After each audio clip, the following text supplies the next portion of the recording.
Okay, so hello everyone. My name is Teresa. I'm the Director of Social Media at Spoonflower, and I would like to officially welcome y'all to the first ever Surface Design Symposium brought to you by the Craft Industry Alliance and Spoonflower. This event is a literal dream come true for us, and we are overwhelmed with gratitude and joy that y'all are joining us today alongside such a talented group of panelists and headliner Bonnie Christine.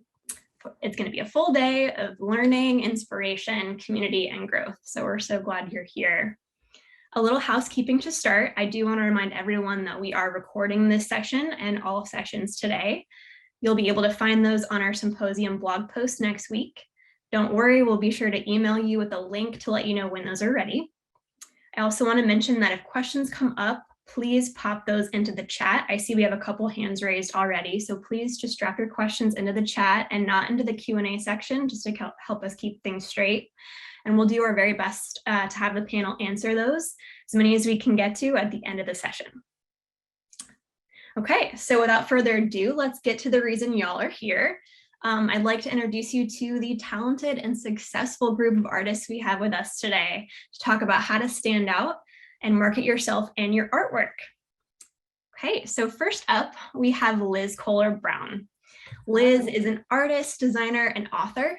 After earning a Master's of Fine Arts degree from East Carolina University in 2013, go Pirates, Liz followed her passion of creating art and teaching classes all around the world, online and in person. Welcome, Liz. Thank you, Teresa. Yeah, next I'd like to introduce Gia Graham. Gia is a designer, illustrator, lettering artist, and Skillshare top teacher. Over her 20-year creative career, Gia has worked in corporate graphic design, run her own stationery business, and now licenses her art to product-based businesses. Welcome, Gia. Hello. Next, we have Amaryllis Henderson. Amaryllis brings the dynamic vibrancy of watercolor to everyday products. As a surface designer, Amaryllis has had the pleasure of seeing her work on a variety of surfaces, from paper to porcelain and now fabric. Welcome, Amaryllis. Hi, happy to be here. And lastly, but not leastly, we have Misha Zadeh. Misha is a Seattle-based creative entrepreneur. She has degrees in graphic design and visual art, and currently creates products on her own and through licensors in the housewares, textiles, and paper goods markets. Welcome, Misha. Okay, so I'd like to be, hello. I'd like to begin our conversation today with Instagram strategy. I would love to hear how often y'all are posting. Do you batch content? Do you schedule on the fly? What tips do you have for captions and hashtags? And what content typically performs best for you and why? Anyone want to volunteer to kick us off? Sure, I'll jump in. I try to post every other day, but I'm not going to say that I always keep up with that because life gets in the way. So I think for most people, the important thing is to remember being consistent, and it's not so important how often you post, but how consistently you post. So you're not confusing your audience and randomly posting every day when you used to post once a month, something like that. I do batch photography and artwork just because it's easier to lump it all in at once and then put it in a queue I use later to just schedule everything out. And that's just so much easier for me to have like caption writing day. I do it all on one day of the month because it kind of drains me. So I just put all my stuff in there for the month and I'm done. So I think if you try that, you might see your writings a little bit better on those days because you're getting in the groove of writing instead of trying to type it out on your phone every day and like, what do I write about this picture? So that's a tip that's worked for me that someone else told me, and it's been really helpful. Like writing days, that's a totally separate thing. And you can just be more from the heart and real when you get in that writing groove. That's about it. That's so funny, Liz, because I would say the exact opposite. I post almost every day, but I don't usually plan it out. I do that for my emails. So that's funny. I guess I think I've tried to batch content with Instagram, but I feel like I don't know, for some reason, it just works for me more in the moment. But if I'm creating a lot of work, I'll shoot photos or videos throughout, and then I'll save those if I feel like I've already got it kind of under control for now. So. Yeah. Misha, Gia, what about y'all? I'm in the not as organized as Liz boat.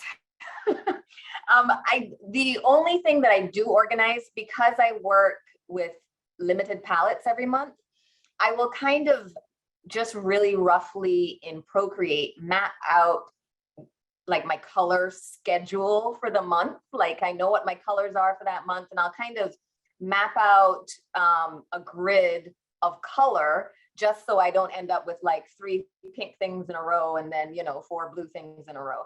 So that's as much planning as I do. And usually most weeks I'm kind of like, oh, so what are we doing this week? I try to at least plan the day before, because then I'll get too frantic. Like it's 9:59, I want to post at 10 o'clock, so I'll think of what I want to post the day before. And I've already kind of thought through what color it might be. But yeah, I'm not as organized as Liz with a like month in advance plan, which is odd because I'm usually type A about everything. But that one I just haven't been able to pull together. I love the color palette tip though. I think that's, I've heard a lot of makers really try to be cognizant of what their whole grid looks like, not just thinking about one post per day, but what's someone going to see when they take a step back and look at your entire profile. Yeah.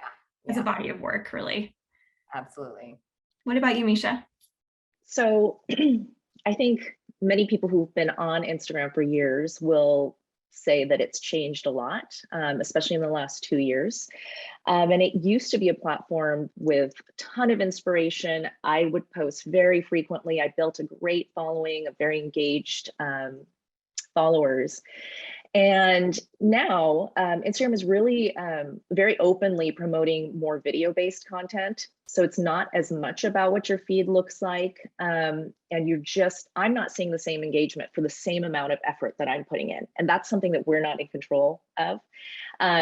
So unless you are someone who really loves doing video and wants to create a ton of that kind of content, you may not be seeing the kind of numbers that we once used to see just by posting a beautiful static image.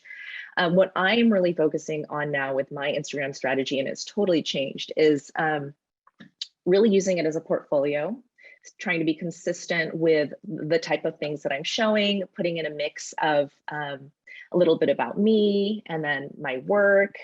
I think it's really, really important to, in your bio, have hopefully a website, even if it's very minimal, where someone can go and learn about who you are and what it is that you do and how to contact you. And I think it's really important to also use that opportunity to have a link to your newsletter, because your newsletter is something that you control and it's not up to the whims of the social media algorithm. So I still use Instagram as a place for my portfolio. It is much easier than updating your website. At this point, I've gone down to posting maybe a couple times a week, whereas I used to post every single day. And I obviously not as organized as Liz or even Amaryllis. I'm more like Gia, where it was like, a few days before, maybe day of, if something really great has happened that I want to share. But I do think it's still very important for visual artists to be on Instagram, but maybe don't get discouraged if you're not seeing the same kind of growth that someone did, when they were on 2 or 3 years ago. Yeah, wonderful tips. And I'm so glad you brought up email newsletters, Misha, because I want to talk about newsletters next. So I'm so curious from all of you, what kind of role newsletters are playing in your marketing and your business these days? Who has a newsletter, and what kind of tips do you have for actually building out that list? Talk about what your goals are for your email program. What kind of content do you put in your newsletters to help you achieve that goal? How often do you send them? Give us all the dirty details. Who wants to be brave and go first? I can start. So I do have an email newsletter. I started it January of 2020. So it's been a year and some change. So my strategy with my email newsletter is or the way I try to build it is to offer something, and of course that's always a balance because, there's client work, there's for me teaching on Skillshare. So I had to figure out what the best balance could be where I can offer up something, but still be able to manage it. So I send my newsletter out once a month. And in that newsletter, I share a color palette every month. So people who struggle with that, it's a resource for them. And I also take the opportunity to share any new projects that I've worked on it or anything that might be coming up. So that's my direct connect to people who are interested and who have opted in. So I'm still trying to build that out as much as possible. And eventually, it would be an opportunity to market other classes. I might do classes that are outside of Skillshare or anything like that. The other thing that I offer in that newsletter is I do mini tutorials, like little 2 to 5 minute tutorials sometimes. So I think the thing with an email newsletter is, yes, you want a direct connection to people who you can sell to, but it can't all be sell, sell, sell, sell, sell. So it's kind of give a lot, ask for a little. So that's the approach I take. And obviously the give a lot has to be within that once a month, time frame, because that's all I can manage. So that's my approach. What I'm hearing is reciprocity is key. Give and take. It's not just a one-way street. Exactly. I think I heard someone, Merlis, it might have been another top teacher, use the analogy of bank deposits. You deposit and you deposit, and every once in a while you can take a withdrawal. So that's your ask of your community, but you've got to deposit before you just go in there and start withdrawing. It wasn't me. I think it was Ann Shen. But yes, I heard that for sure. I used to do a monthly email, and then it was so easy to not. I made myself do it every week. And so I do weekly newsletters. I call them Tip Tuesday. There's always like an art tip because I realized that I can talk about painting all day long. So sometimes it's a GIF. I will always call it a GIF. I think it's a GIF where I'm showing something. Controversial. What was that? I said controversial. Yes, but I am down for it. I'm ready. Anyway, it's not peanut butter. So yeah, anyway, it'll be like step by step. But I kind of have it a little formulaic, but it's just easier for me to implement, like, okay, here's an image, here's a little bit about what's going on with me, or talk about something, and then the tip for the week. And I can't say that I've been doing it for that long. I did it consistently for a year before I did actually an 80-page watercolor book that's a freebie to get people interested in my list. So that of course helped a lot. And again, it wasn't really hard to put together because I can talk about paint all day long. But I have found that it's just great to have like your people together in one place and know that you're talking to at least 30% of them that open your email. So that's how I go about it. Yeah, those open rates can be tough sometimes, but 30% is actually very, very good. If that's what you're getting. Liz or Misha, do either of y'all want to share? I can pop in.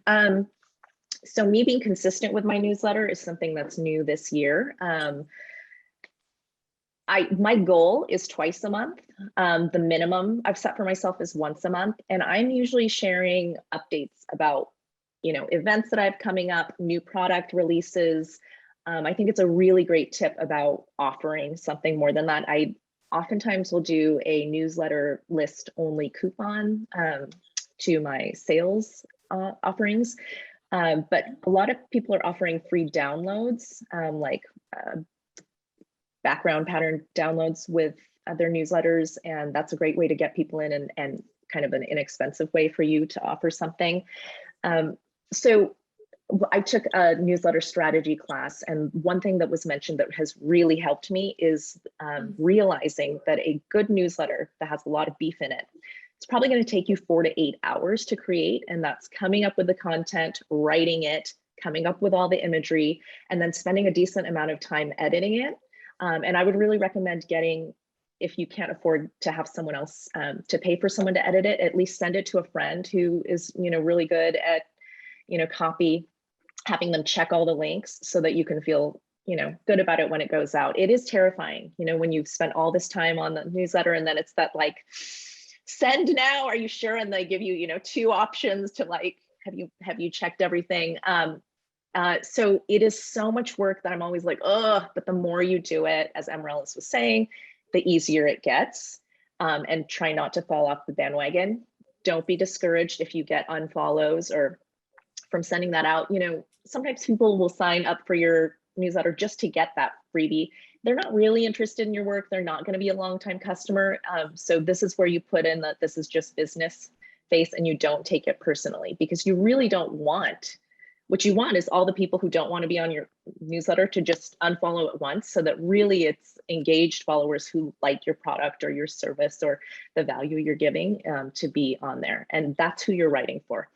Every single time I send out a newsletter, whether or not I have a coupon, I get direct sales on my site. So it works. You just have to get over the mind block, or at least the one that I had when I was starting to do them. Right. They signed up, they're asking for it, right, Misha? They're asking for it. They are. And sometimes, people are fickle and then they decide they don't want a ton of stuff in their inbox. So you may get on unfollow and then that person may sign up again. Just try not to even look at those is my new strategy. I have spelling mistakes in each one. You get to find them every week. It's like, where's Waldo? Yeah, I totally agree. The consistency is really important. Always offering something in every email. I try to look at the email from someone else's perspective. Like if that landed in my inbox, would I open it? Does the title make me want to open it? Does it show me what I'm going to get for opening it? Maybe a freebie, maybe a peek into your process. I think a lot of people watching this event are probably artists, maybe not necessarily teachers. So they might be wondering like, well, what do I give as a free download? I don't have tips or tricks or things. So I think people love seeing into the artist process. People love seeing, little shots in your studio and little sprayed messy paints or whatever you're doing. People just love seeing that stuff. So I would say like any artist or designer who's watching this, that could be a feature in every single email. What are you doing? What does your process look like right now? Or maybe it's like a new color palette you're trying out, or a new trend you're trying out, or anything to give your buyers a look into who you are as an artist. I think gets them kind of personally invested in who you are, rather than just, here's what I'm selling, here are my art prints, 20% off, please buy it. It's more like you want to form a relationship with them and let them know who you are as an artist and a creator. So they look at your work and they think, oh, I saw her painting that. That's so cool. I love how she sprays those paints in that way, So that's one thing I try to do is like give your audience a personal connection, not just, here's some free stuff because I want you to open my email. It's like, I want to connect with you in a real way. And I try to always create a conversation, like reply to this to tell me, something about what I said in the email, or do you have a question about this? Just reply to me, so that they feel like this is a personal email to you. This is not just me like speaking on a, stand to all of my followers. It's like, I want to just have a conversation with you. So I feel like the emails where I do that better, I have a lot more opens, I have a lot more clicks, and a lot more, long-term interested people. So that's it. It's such a great point that we don't often think about email as an interactive platform, but it really can be. And so important to just speak to your audience directly as possible. And I gotta say, I stole that from Bonnie Christine because she's the master of this. She's always saying like, reply with, how you got started in surface design or something. And like, I know she gets thousands of emails, but I still want to reply because I'm like, what if Bonnie reads my email? So, She's just it talking works. to you. It's just you and Bonnie. I know. She's just my girlfriend, whatever. Yeah. No, that's wonderful. Wonderful tips, y'all. Thank you. We could talk about email all day, I'm sure. I want to move on to another topic that is something I've heard a lot from creators over the years, and that's that self-promotion can feel awkward. It often holds artists back from marketing their work. And I'm curious if anyone here can relate to that, and would love to know what tips you have for getting comfortable with promoting yourself. Who wants to dive in?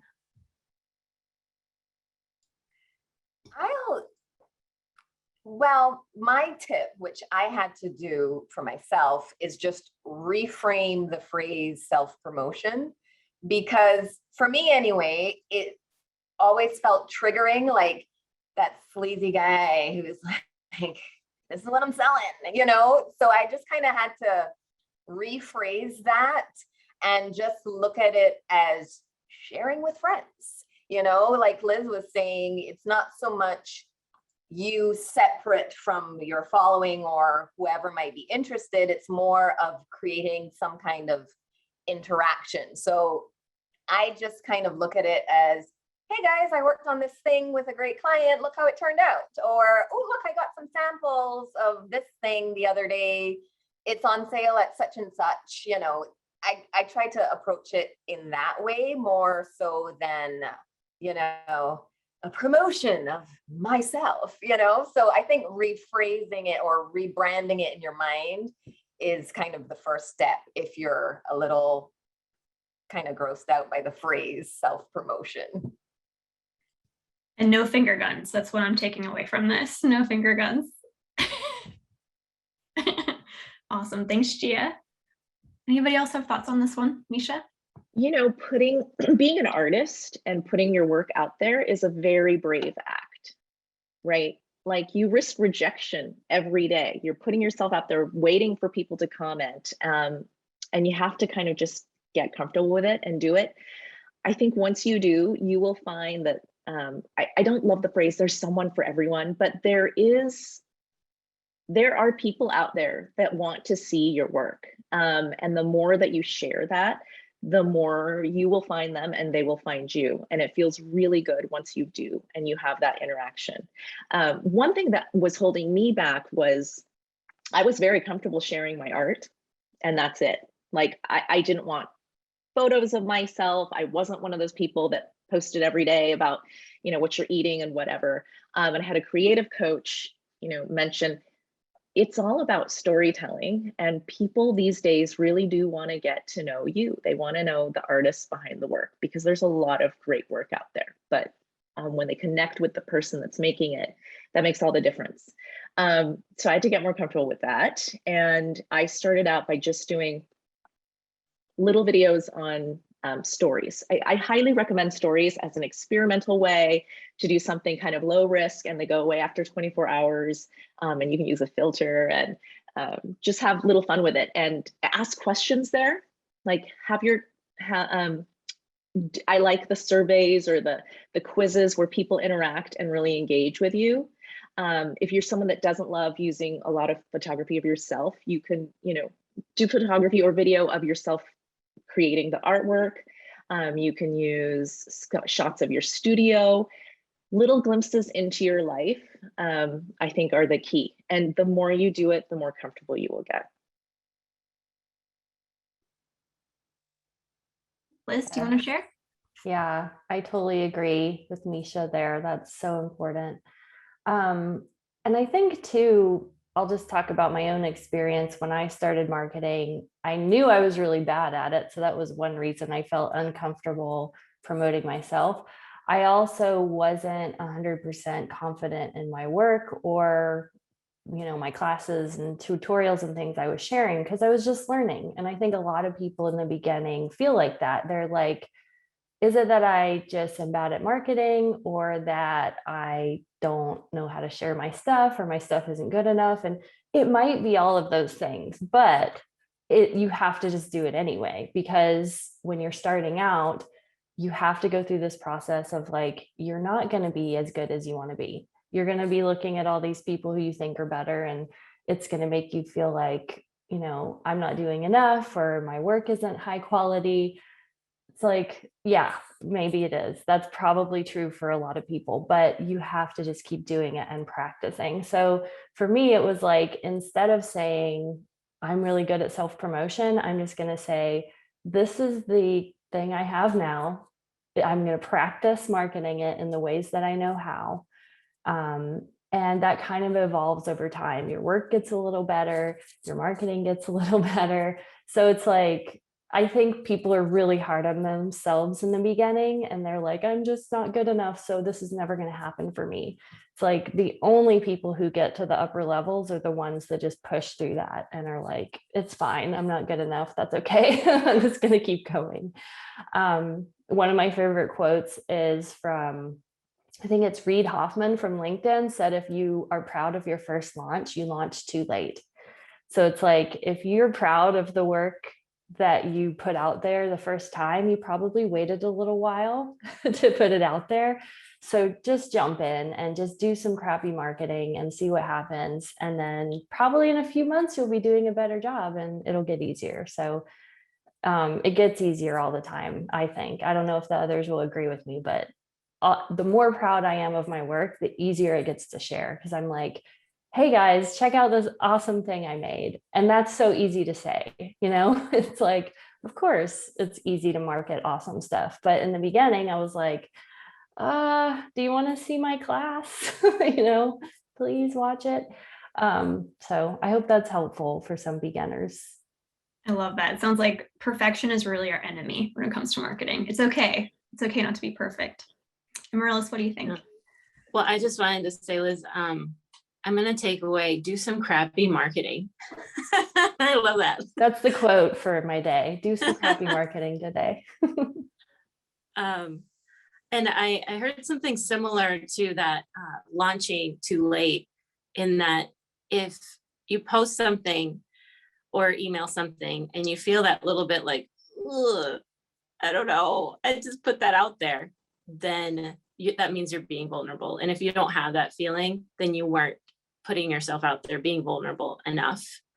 And that vulnerability is what we respond to, because we all feel it.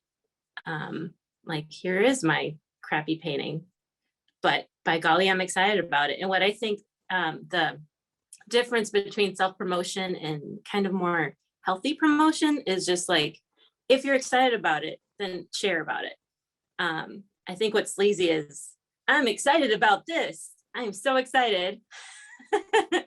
And if you are genuinely excited, it's going to show. And it's that feeling, like I think of myself as a kid a lot, because I want to kind of mentally get back there a lot of times when I'm creating my business, that when I drew something, I was so proud of it and I wanted to show it. And that's okay. Like, what's not okay is to create a product that you're not really, your heart's not behind it, and yet you're still pushing it hard. That's not okay. I think all of us are in the first camp, though, including all the people in the chat too. Gia, do you have any thoughts? Oh, I think I was the first one to talk on that one. So. Oh, I'm sorry. It's all right. I'm so sorry. I'm trying to keep it all straight here. All right. Wonderful thoughts, y'all. Thank you so much for sharing. And it's vulnerable just to be here today. So I want to just say thank you again for just being here and sharing these stories. It's so important. So next, let's talk about platforms specifically for selling your work. Say Spoonflower, for example. For someone who's just starting out selling their designs on Spoonflower, what tips do y'all have to get the word out about your shops? And then how do you actually build a career in surface design from there? I'll jump in here because I'm a long-term Spoonflower junkie. I worked at Spoonflower for a couple years. I worked in customer service. I cut some fabric on the floor. I did some marketing work. I worked with Teresa.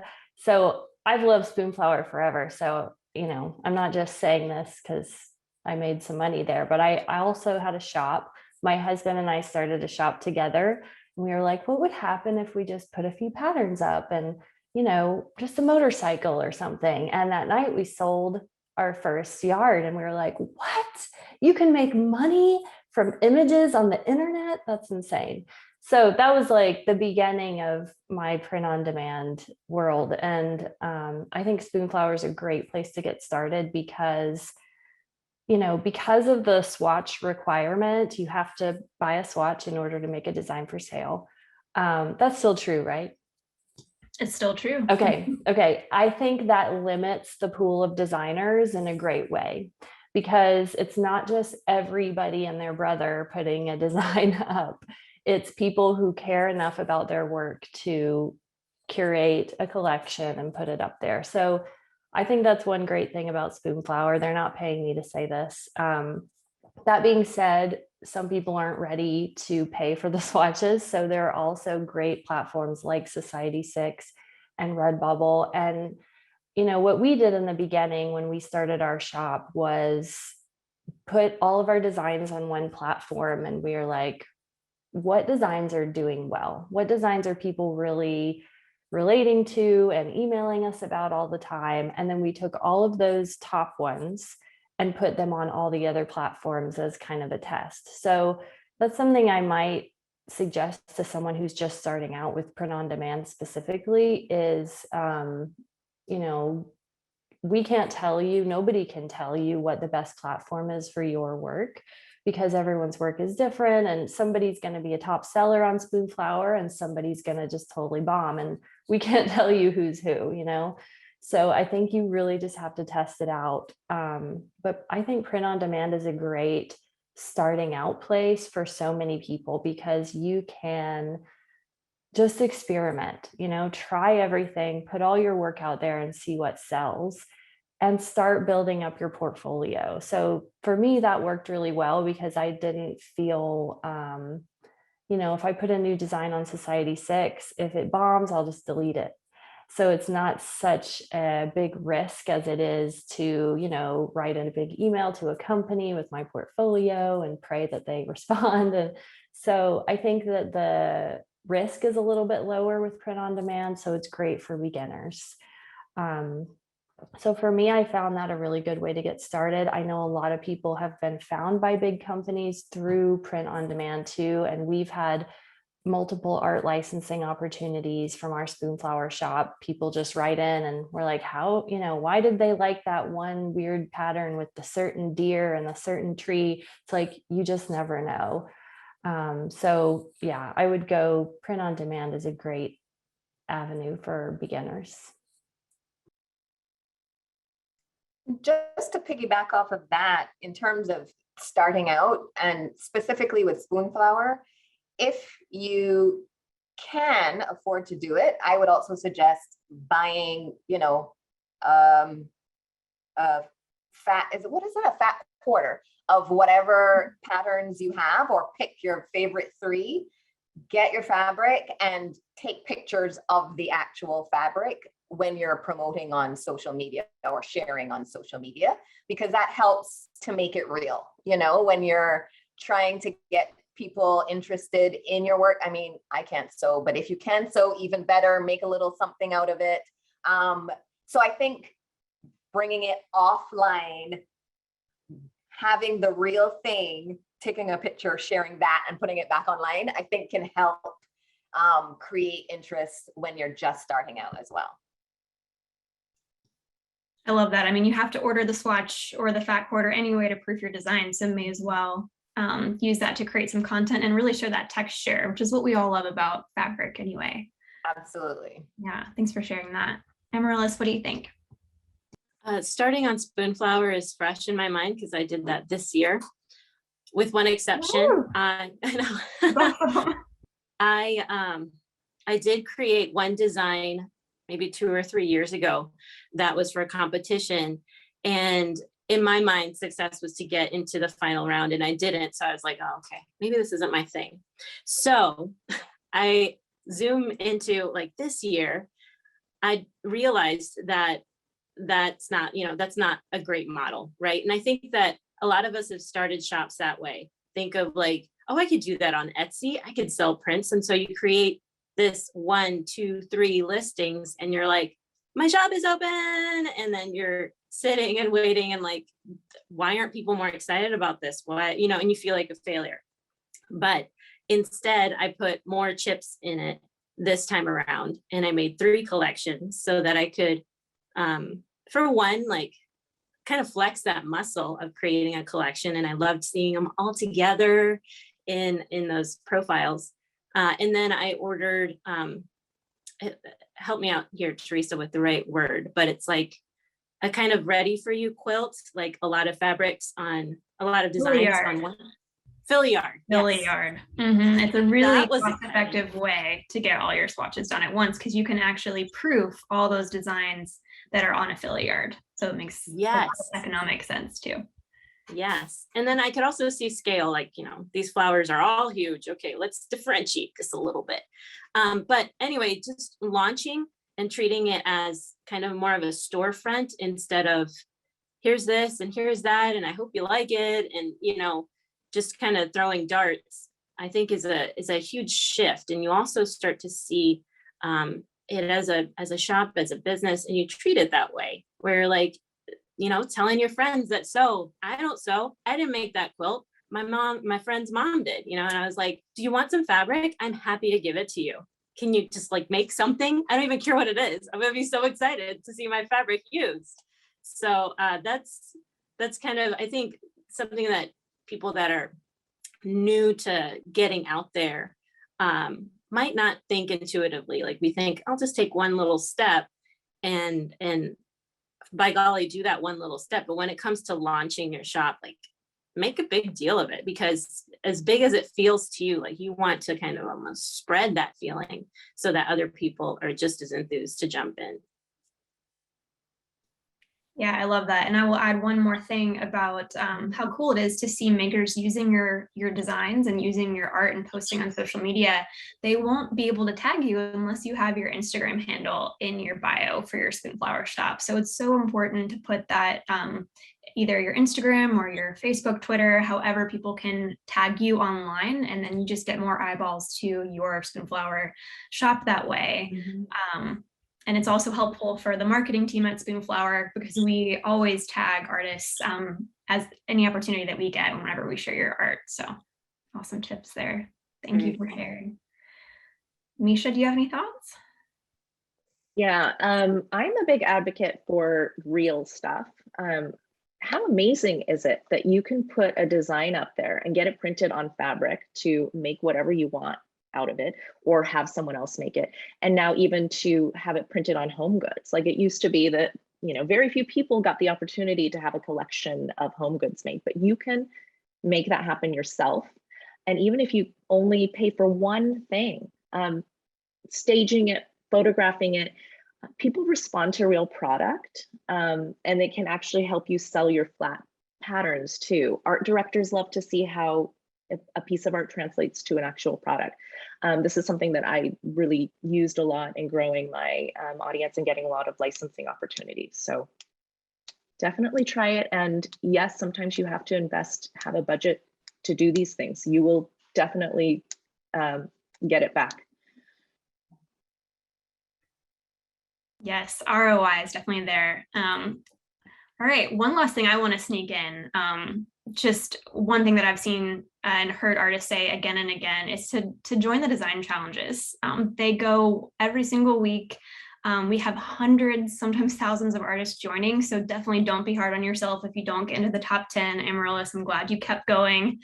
And even if you don't get into the top 10, it's still an opportunity for thousands of shoppers to see your work and favorite your work. And you might get a sale 6 months down the road, even if you are, number 200 in the list. So that's definitely something I love to see newbies get started with. And I do want to affirm that then when I did my launch, it was like, I have so many likes on this one fabric. Yeah. All of these are 0 because it got eyeballs. And that's what marketing is, getting more eyeballs on your work, whether they love it or not, that's their decision. But getting those eyeballs is huge.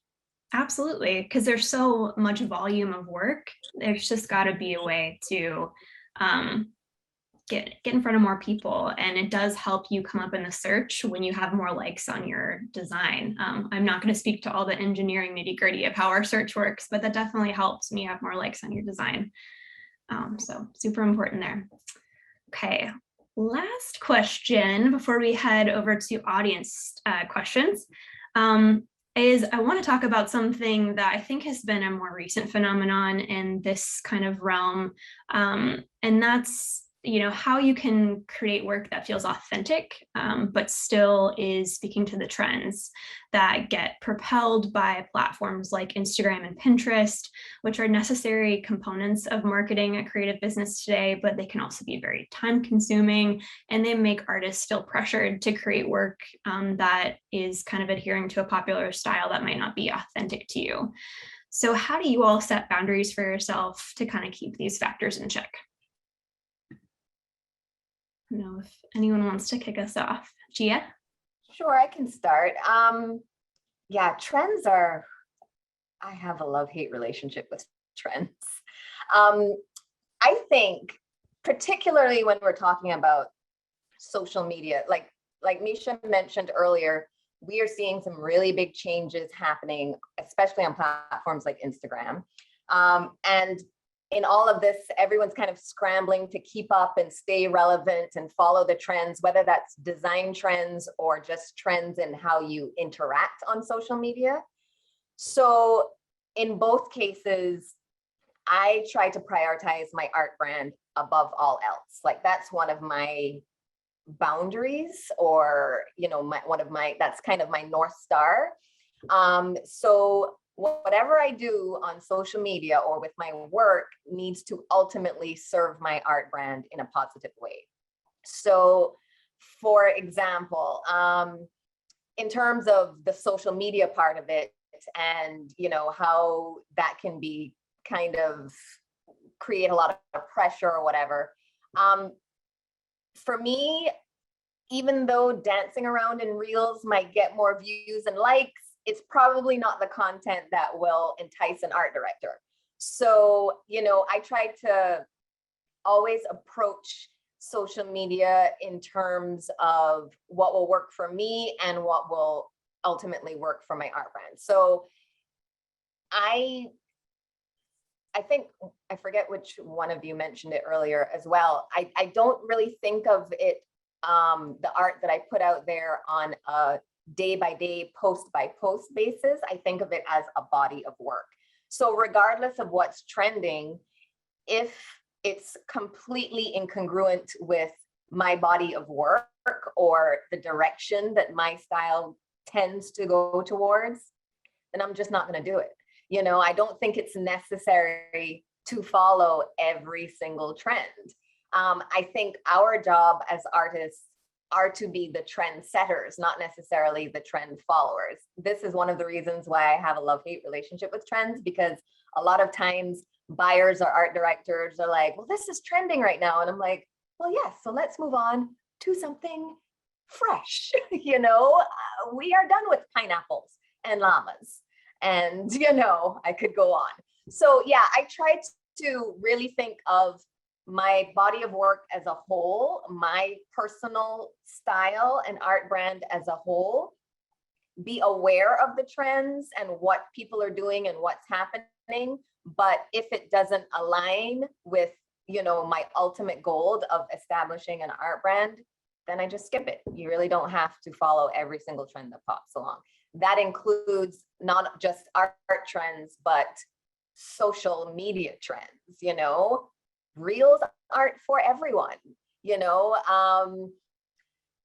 posting on stories isn't for everyone. You have to figure out what works for you and what works for your style and make that your priority. I will ditto every single thing that Gia said. We're totally on the same page there. And we're actually part of a group called Art Brand Alliance that's full of people that are entrepreneurial minded visual artists. And I want to say one thing, that if 1 million people are drawing porcupines right now, and you are drawing a slug, like, it's actually much easier to compete when you're not doing something that everyone in the world is working on. So again, I always aim to, and I don't think you need to put pressure on yourself that I'm going to create the next big trend, but like, what are you actually interested in? Anytime you can be authentic, like whether you're going back to your local roots or your ancestral roots, or just a hobby or a type of animal that's been important in your life, like that is where the juiciest work is probably going to come from. So always be searching for what you want to do. We need more slug art. I'm all for that. Now everyone's going to do slugs. You just created the newest trend. You heard it. Oh here my God. first, I folks. expect to see lots of slugs tomorrow. Yes. Tag Misha on Instagram if you do a slug. Anybody else have thoughts on this one? Yeah. I think it's possible to lean in on what you like, your special sauce, but then also do a porcupine though, right? If you're like, dang, I want to do a porcupine, but I would do it. And I think that's where that's really exciting. I love to see the challenges, because you see one theme, but like everyone interpret it so differently. That's really cool. So I'm not saying that you necessarily have to follow every trend, but yeah, if it inspires you, like, go for it, especially if you're going to do it in a different way, with a little twist. Yeah. I love that. It's kind of a marriage of both. You can be trendy, but just stay authentic to who you are, and don't feel the pressure to jump on every single one. What do you think, Liz? Nicely put. Yeah. Just taking your lead. So true. It's I like how Gia broke it into like social media versus your artwork, because I think that's totally different camps in terms of trends. So like social media trends, I could think of, for example, like TikTok. Like TikTok just didn't work for me and I hated doing it. So that is a trend that I'm like, I can't do it. But then, Instagram Reels comes out, which is similar, but it's like everybody's dancing and I'm not going to do the dancing thing. And so what I did was try to use that trend in a way that, yeah, the guns dancing, I just can't do it. So if I can use that trend in a way that works for my style, then I'll use it. So for example, I started doing tutorials on Reels, and that did really well. And at the time, I didn't see a lot of tutorials on Reels. So I was like, I don't know what the format is, so I'm just going to go for it. And I tried some different things out and, tried to see what would work well. So I think that's the key, is sample the trends, try the trends, but if it just doesn't work for you, then it isn't important. And then with artwork, I think, of course, it's important to look at trends in artwork, but it's really important to not physically look at those while you're creating your own work. So, you don't want someone to look at your work and say, oh, that looks just like so-and-so's thing. So what I try to do is, look at Pinterest, look at Instagram, look at all the trends, and then put everything away and go in your quiet space and make some stuff. So you're kind of remixing it in your head. You're not looking at someone's thing and saying, how do I draw that thing, similar to how they did it? I think when I was a beginner, that was really hard to do, because I was like, I know their work is awesome, but I don't know why. So don't feel like I can go on my own and create it by myself. So it's just part of the practice that you have to do, taking in that information and then get away from it and make it your own. And like Misha said, like, who creates these trends that we're talking about? Creatives, you know, they're the ones that make them. So why aren't you the ones that could make the next one? You know, like I remember a few months ago, Nick Mancini, I think his name is, started doing mosaics. You know, it's like mosaic, but it's not really. And everyone was doing mosaics. And it's like, he didn't know he was creating a trend. He was just making a mosaic. So I think just go with your gut on that and don't worry so much if you're trending. Just keep pursuing something if it really speaks to you, and maybe you'll make a trend. I think every artist out there is just like breathing a sigh of relief, and there's some pressure being released that it's okay not to follow every trend and just follow your bliss, to quote Joseph Campbell. Just do what feels authentic to you, and it's okay not to hit everyone. Don't have to learn all the TikTok dances, but if you do, we're here for that too. Okay, so we have about 10 minutes left exactly. So I'm going to move on to the many audience questions that we've got collecting here. So I'm going to start out with kind of a mental health question around social media from Ellie. Ellie asks, how do you balance engaging with your Instagram community? And I think this could probably apply to any social platform, but how do you balance engaging regularly with social media time, but also keeping that mental health boundary around social media at the same time? But you know, you've got 100 DMs in your inbox that are waiting for you.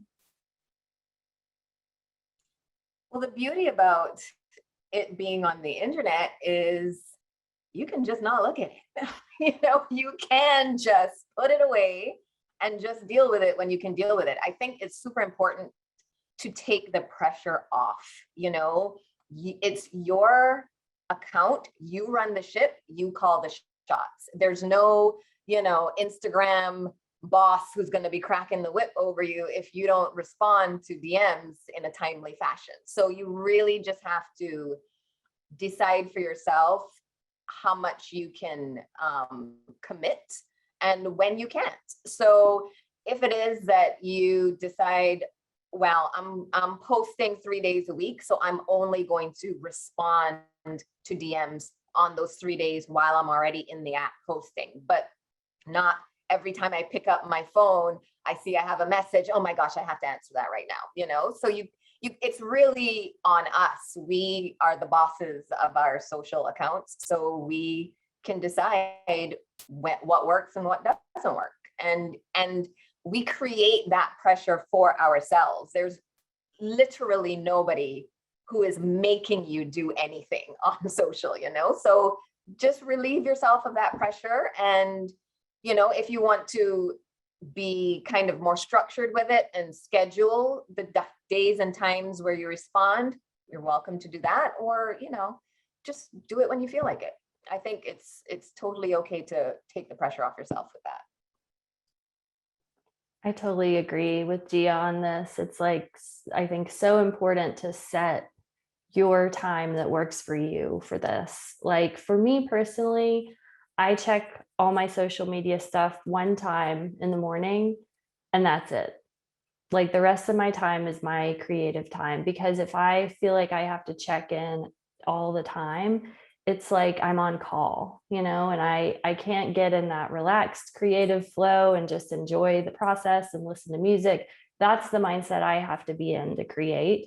So for me, it's like I set my time once a day in the morning when I can answer all the things that people want to know or hear or whatever.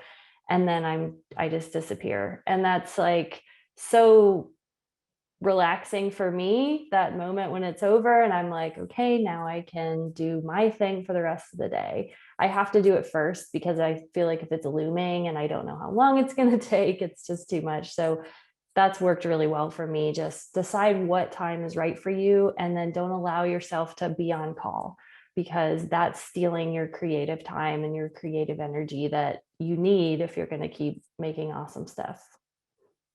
Oh, I want to tag on to that too, Liz. Just now when you said being on call, that made me think but you're also setting expectations. So like if somebody DMs you at 1 o'clock in the morning and you happen to be up and see it, do not reply if you do not intend to be answering DMs at 1 o'clock in the morning, or if you don't want that person to continue DMing you at 1 o'clock in the morning. So yeah, that on-call thing made me think of, you have to set the expectations for other people as well. Be careful with those precedents you set. It's so important. Okay, so we have about 5 minutes left, and I'm seeing a lot of questions come up for beginners specifically. So I want to do kind of not quite a rapid fire, but I'd love to hear from everyone on what is your top tip for a beginner, and whether that is, you know, what social media platform to start with, diving right into newsletters. What's kind of your best tip for a beginner just starting out?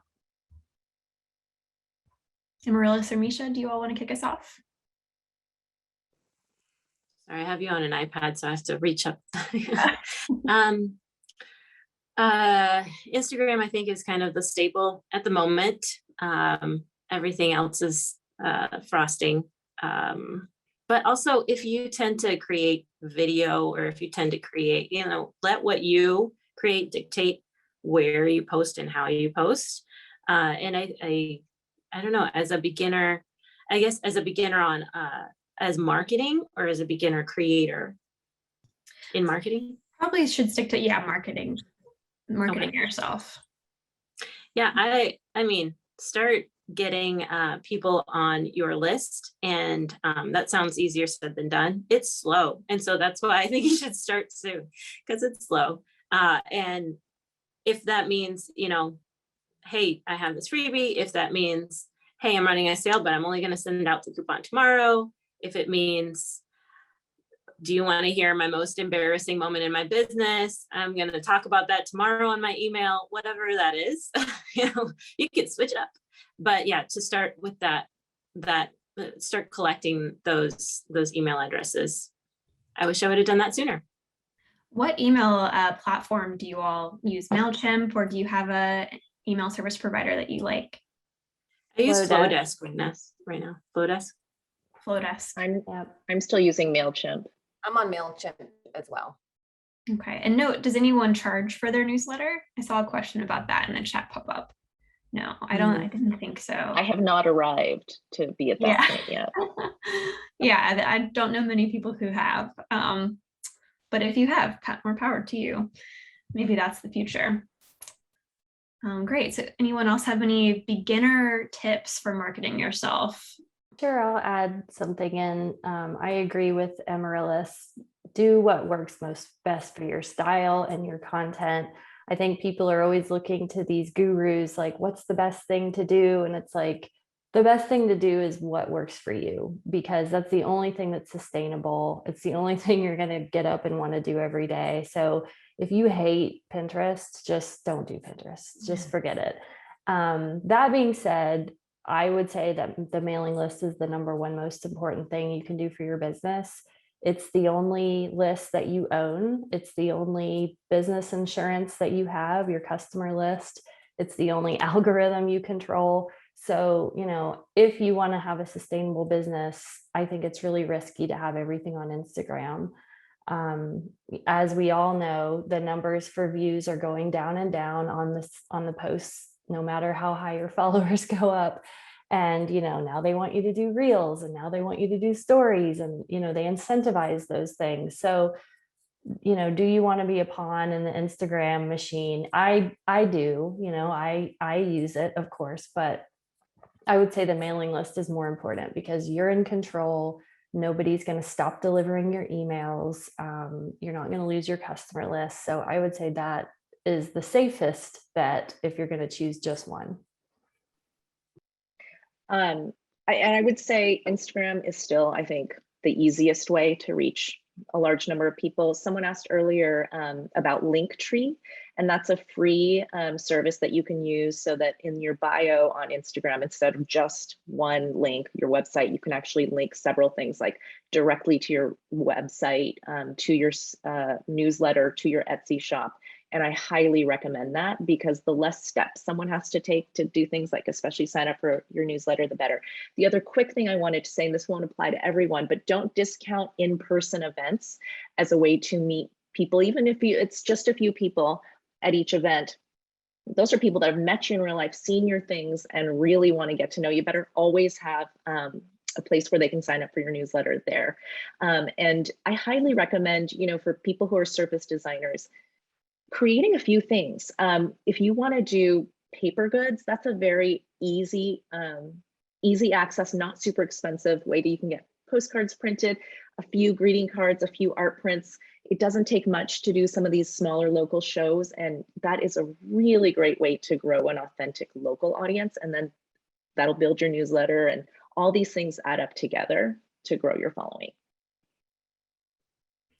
And one last thing that I would like to add in terms of being a beginner is just remember, you don't have to do all the things, just start with one thing. If that's starting an Instagram account and just slowly building that up, or if it's starting with your email newsletter, but you don't have to do everything. I think that kind of makes people feel intimidated and then they do nothing. So just start with one thing, and like Amaryllis, or was it Liz, said earlier, that thing can be bad. It's okay. Step outside of your comfort zone, just give it a try. And over time, once you're consistent with it, you will improve, your strategies will improve, it will get better, but you just start with one thing. I love it. Speaking of Instagram, I believe we dropped everyone's handles, all of our panelists' handles in the chat. So please go and follow all of them there. Continue the conversation on Instagram. And I'm sorry that we were not able to get to so many of the wonderful questions, but we so appreciate everybody joining us today. Thank you so much to our panelists. We appreciate you sharing your time and your knowledge with us, and to everybody who joined the discussion. Thank you for being here. And if you're planning, yes, thank you. If you're planning to join us in one of our next sessions on seamless repeats, we'll see you there. Thanks, everybody. Thank you, everyone. Bye, guys. Bye. Thank you. Thank you.